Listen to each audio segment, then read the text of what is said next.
नमस्कार दोस्तों, आज हम आपके लिए हवोई अष्टमी की कथा लेकर आए हैं। एक नगर में एक साहूकार रहा करता था। उसके 7 लड़के थे।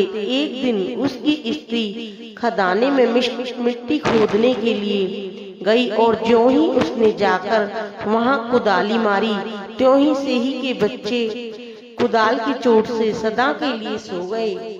उसके बाद उसने कुदाल को श्याऊ के खून से सना देखा तो उसे सेही के बच्चे मर जाने का बड़ा दुख हुआ, परंतु वह विवश थी क्योंकि यह काम उससे अनजाने में हो गया था। इसके बाद वह बिना मिट्टी लिए ही खेद करती हुई अपने घर आ गई और उधर जब सेही अपनी गुरकाल में आई तो अपने बच्चों को मरा हुआ देखकर नाना प्रकार से विलाप करने लगी और ईश्वर से प्रार्थना करने लगी कि जिसने मेरे बच्चों को मारा है उसे भी इसी प्रकार का कष्ट होना चाहिए। तत्पश्चात सेही के श्राप से सेठानी के 7 लड़के एक ही साल के अंदर समाप्त हो गए, अर्थात मर गए। इस प्रकार अपने बच्चों को अश्वमेध काल के मुंह में समाये जाने पर सेठ सेठानी इतने दुखी हुए कि उन्होंने किसी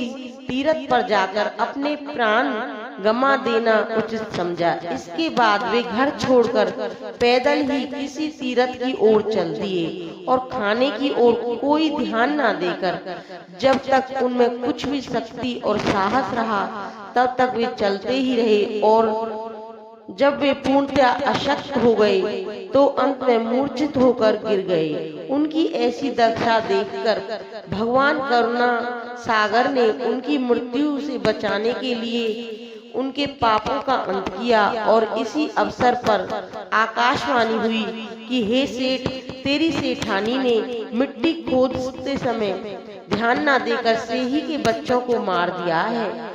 इसके कारण तुम्हें अपने बच्चों का दुख देखना पड़ा। यदि अब पुनः घर जाकर तुम मन लगाकर गौ की सेवा करोगे और हवोई माता अराजकता देवी का विधि विधान से व्रत आरंभ कर प्राणियों पर दया रखते हुए स्वप्न में भी किसी को कष्ट नहीं दोगे तो तुम्हें भगवान की कृपा से पुनः संतान का सुख प्राप्त होगा।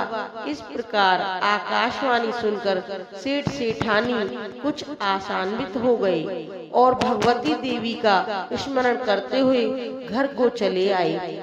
इसके बाद श्रद्धा भक्ति से न केवल हवोई माता का व्रत अपितु गाय माता की सेवा करना भी उन्होंने आरंभ कर दिया तथा जीवों पर दया भाव रखते हुए क्रोध और देश का सर्वथा परित्याग कर दिया। ऐसे करने के पश्चात भगवान की कृपा से वे सेठ सेठानी 7 पुत्रों वाले होकर अगणित पुत्रों सहित संसार में नाना प्रकार के सुखों को भोगकर स्वर्ग को चले गए। शिक्षा: बहुत सोच विचार करने के बाद भली प्रकार